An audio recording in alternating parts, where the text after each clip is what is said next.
तो आपने बहुत सुनी होंगी, लेकिन ये कहानी सच्ची घटना पे आधारित है। एक अंश नाम का लड़का बचपन से अपने नाना नानी के साथ रहता था। वो अपने नाना नानी को बहुत प्यार करता था और उसी तरह नाना नानी भी अंश को बहुत प्यार करते थे। अंश की पढ़ाई लिखाई और उसकी ज़रूरत की चीज़ों का खर्चा नाना नानी ही देखते थे। जब अंश 20 साल का हुआ तब अचानक से नानी की तबीयत खराब होने लगी। अंश के नाना मामा ने नानी का कईयों जगह पर इलाज करवाया, लेकिन उन्हें कोई असर नहीं हुआ। उन्होंने बहुत बड़े बड़े डॉक्टर्स, हॉस्पिटल्स में भी इलाज करवाया, लेकिन अंश की नानी की तबीयत बिल्कुल भी ठीक नहीं हो रही थी और भी ज़्यादा सीरियस हो रही थी। अंश को उम्मीद थी कि नानी ठीक हो जाएंगी, इसीलिए बहुत दिनों तक अंश ने भी नानी को नहीं देखा और नानी ने भी अंश को नहीं देखा, क्योंकि नानी हॉस्पिटल में थी और अंश घर पे था।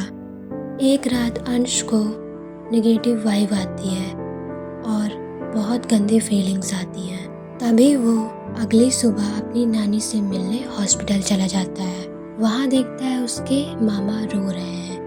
अंश अपने नाना से और मामा से पूछता है कि क्या हुआ मामा और नाना, क्यों आप लोग रो रहे हो? नानी तो ठीक है ना?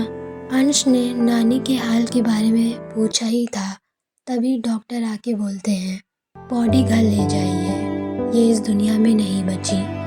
अंश ये सुन के बहुत टूट जाता है और उसे विश्वास नहीं होता है कि उसकी नानी इस दुनिया में नहीं रही। अंश अपने मामा के साथ नानी की डेड बॉडी घर ले जाता है। घर में पहुंचते ही सभी घर के सदस्य नानी की डेड बॉडी देखकर चीख चीख कर रोने लगे।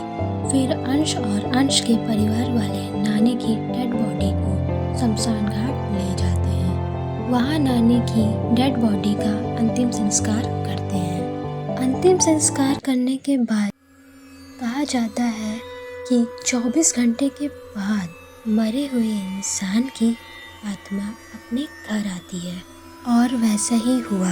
अंतिम संस्कार के दूसरी रात अंश अपने रूम में सो रहा था। आधी रात होते ही अचानक से अंश को कोई जोर से गले लगा के अंश के कान में कुछ फुसफुसा रहा था, मानो जैसे कोई कुछ बोल रहा हो, लेकिन अंश को कुछ समझ नहीं आ रहा था और अंश काफ़ी डर गया था।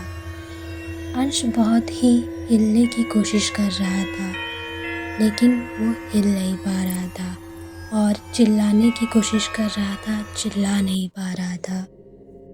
15 से 20 मिनट अंश के साथ ऐसा ही होता रहा। फिर अचानक से अंश की चीखने की आवाज़ आई और सभी घर वाले भागते हुए अंश के पास आए।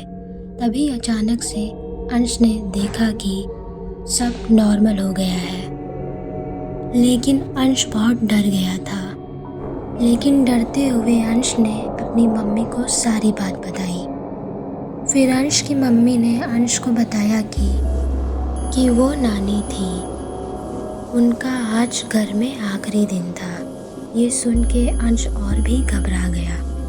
अंश की मम्मी ने ये भी कहा कि डरो मत, वो तुमसे मिलने आई हैं और तुमको गले लगा के चली गई। अब सवाल ये है कि क्या सच में अंश से उसकी नानी मिलने आई थी या कोई और रीज़न था?